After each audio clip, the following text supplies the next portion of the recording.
Tayyorgarlik ko'ring. Boring. Ba'zan Borib bir kelaman. qismning eng dahshatli joyi baland aytilgan gaplarda emas, jim tutilgan haqiqatlarda bo'ladi. Bu safar hammasi aynan shunday kechdi. Kimdir qochishga urinadi, kimdir kech bo'lsa ham qaytib keladi, kimdir ko'z yoshini ichiga yutadi, kimdir esa o'zini qutqarish uchun boshqasini qurbon qilishga tayyor turadi. Eng og'iri shunki, bu qismda hech kim mutlaq aybdor ham, mutlaq begunoh ham ko'rinmadi. Har bir obraz o'z qo'rquvi bilan yashayapti va shu qo'rquv ularni sekin-sekin ichidan yemirib, kelajakdagi katta portlashga olib boryapti. Biz tomoshabinlar sifatida hamma narsani bilamiz, lekin qahramonlarning har biri o'z kichik dunyosida adashib yuribdi. Haqiqatni ko'rmay, faqat o'z xatolarining soyasida yashayapti. Bu voqealarning markazida turgan nazokat endi oddiy aldov yoki tasodifiy jinoyat qurboni emas. U atrofidagi voqealar endi oddiy aldov yoki tasodifiy jinoyat ko'rinishidan chiqib ketdi. Bu yerda gap faqat pul haqida emas, ishonchning qanday sotilishi, insonning o'zini saqlab qolish uchun nechog'lik tubanlashish haqida ketyapti. Uning ikki ism bilan yashagani juda muhim detal. Bu shunchaki yashirin ism emas. Bu uning butun hayoti niqob ustiga qurilganini bildiradi. Kimligini o'zgartira oladigan odam kerak bo'lsa voqeani ham, aybni ham, haqiqatni ham o'zgartira oladi. Shu sabab bu qismdagi eng xavfli obraz aynan nazokat bo'lib qoldi. U kuch bilan emas, chalkashlik bilan yutadi. U ochiq to'qnashuvdan emas, odamlarning bir-biriga bo'lgan ishonchini yemirishdan foyda ko'radi. U atrofidagi har bir odamni o'yinchoqdek ishlatadi. Ularning his-tuyg'ulari, qo'rquvlari va orzularini o'z maqsadi yo'lida foydalanadi. Eng achinarlisi esa uning atrofidagi ayollar hanuz yurak bilan o'ylayapti. U esa faqat chiqish yo'li bilan. Uning ko'zlarida issiqlik emas, sovuq hisob-kitob bor. U har bir qadamni, har bir so'zni, hatto har bir ko'z yoshini ham reja asosida ishlatadi. Uyga qaytgan qizning ichidagi hadik ham bekorga berilmadi.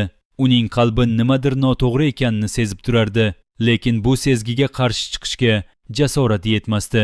U tashqaridan o'zini tutib turibdi, lekin ichida allaqachon jazodan emas, xiyonatdan qo'rqyapti. Chunki qonun bilan olishish qiyin, ammo yaqin odamning bir og'iz gapi bilan yiqilish undan ham dahshatli. U qo'llari titrab, ovozining qaltirashini yashirishga urinarkan, butun vujudi bilan eng yomonini kutayotgan edi. Onaning tergovda aytganlari shu qismning eng og'ir burilishlaridan biri bo'ldi. U buni adolat deb bildi, qizni qutqaraman deb o'yladi, lekin qizi buni xiyonat sifatida qabul qilish tayin. Mana shu yerda serial juda nozik chiziqni bosdi. Ona haqiqatdan to'g'ri ish qildimi yo faqat vahima ichida eng oson yo'lni tanladimi?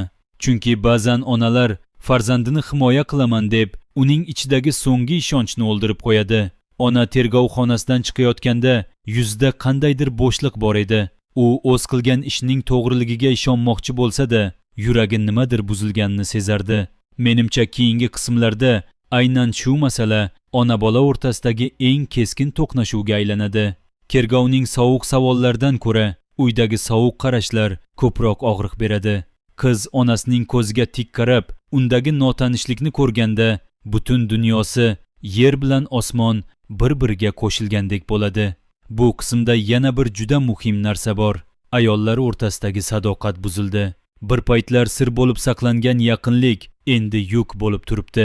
Kimdir birovni sotib yuborishdan qo'rqyapti, kimdir esa allaqachon sotilganini kech tushunyapti.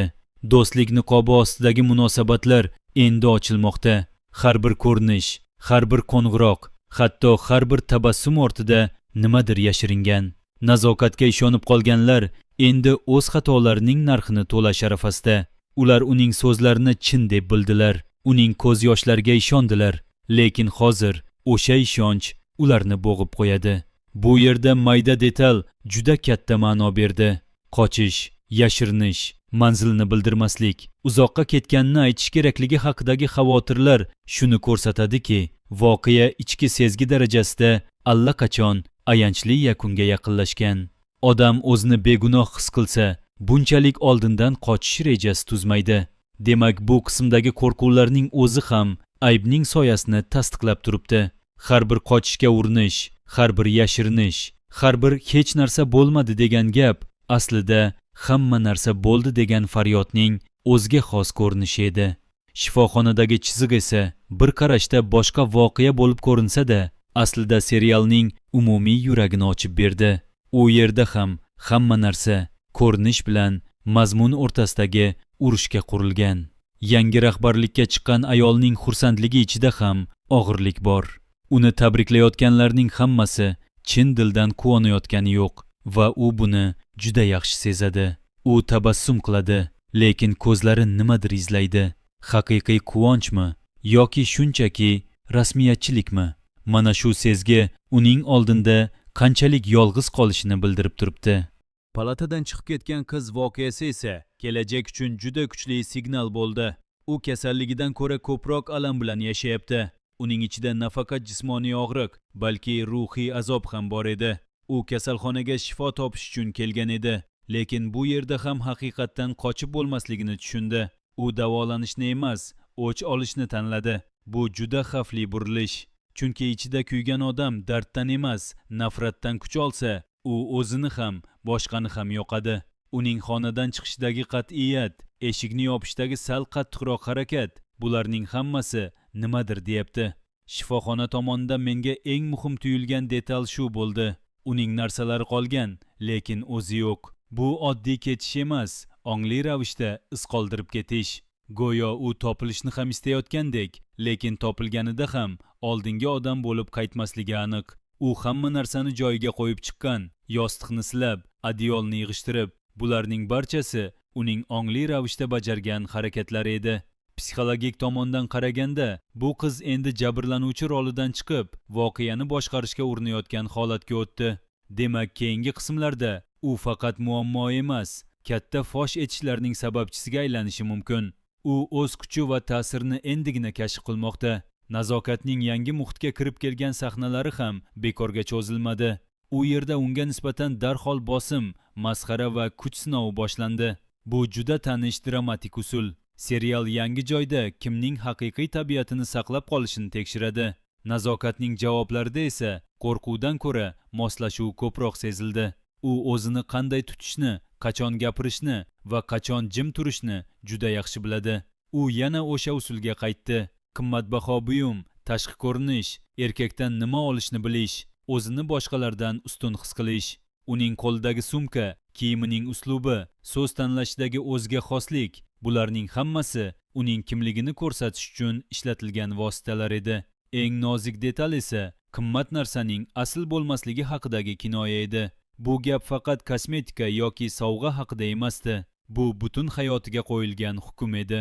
Nazokat atrofidagi porloq narsa ko'p, lekin asl narsa kam. U o'sha masxarani eshitganda yuzdagi ifoda o'zgardi. Qisqa, deyarli sezilmas, lekin qo'rqinchli o'zgarish edi. Menimcha keyingi qismlarda aynan shu mavzu ochiladi. Uning olgan narsalari ham, tutgan munosabatlari ham, aytgan sadoqati ham qalbaki chiqadi. Uning hayoti qimmatbaho narsalar bilan to'la, lekin bu narsalarning hech biri asl emas, hech biri haqiqiy qadrga ega emas. Sodiq bilan bog'liq chiziq ham juda qiziq tomonga burilyapti. Pul yo'qolgan, ishonch dars ketgan, gumonlar kuchaygan bir paytda uning xodimlar haqidagi qarori uni biryoqlama salbiy obraz bo'lib qolishdan saqlab qoldi. U maoshni kechiktirishni istamayapti. Demak, unda hali ham javobgarlik hissi bor. Bu juda muhim. Chunki serial keyinroq aynan shunday obrazlarni eng katta ma'naviy tanlovga olib keladi. Agar u butunlay qabih bo'lganida, uning keyingi qarorlari oldindan oson taxmin qilinardi. Hozir esa unda ikki qatlam bor. Bir tarafda moliyaviy tanlik va soya tushgan obro', ikkinchi tarafda tizimni ushlab qolishga bo'lgan urinish. U kechalari uxlay olmaydi, qo'llari titraydi, har bir qo'ng'iroqdan cho'chib turadi. U o'z xatolarini yashirish uchun tobora ko'proq yolg'on gapirishga majbur bo'lmoqda. Menimcha Sodiq yaqin orada pul yo'qolishining ichki izlariga tushadi va o'sha paytda u uchun eng og'ir savol paydo bo'ladi. Haqiqatni ochsa, o'z yaqinlari kuyadi, yashirsa, o'zi butunlay botadi. Uning ko'zlarida o'sha kurash allaqachon boshlangan. Qaysi yo'lni tanlash, kimni himoya qilish, kimni qurbon qilish. Bolalarning onasi haqidagi kichik sahna esa bu qismning eng mayin, ammo eng dahshatli og'riqlardan biri edi. Bola suratni kattalashtirib berishni so'rayotganida, Aslida u rasmdan ko'ra xotirani saqlab qolishga urinayotgan edi. U kimnidir unutib qo'yishdan qo'rqyapti. Bu juda katta fojiaga olib boradigan detal. Chunki bolalar unutishni boshlagan uyda kattalar aybi yanada og'irlashadi. Bolaning barmoqlari suratda onasining yuzini silab, uning iliqligini his qilishga urinayotgandek edi. U onasining ovozini, hidini, qo'llarini asta-sekin yo'qotayotganini his qilardi, lekin bu haqda hech kimga gapira olmasdi. Menimcha shu chiziq keyinchalik onalik, haqiqiy yaqinlik va o'rnini hech kim bosa olmaydigan muhabbat haqida juda qattiq savollarni ochadi. Ayniqsa kimning o'rni vaqtincha to'ldirilgan bo'lsa, o'sha aloqalar keyin yanada og'riqli tarzda yoriladi. Bola kattalardan ko'ra ko'proq narsani tushunadi, lekin tilga ola olmaydi va o'sha tushunish uni yana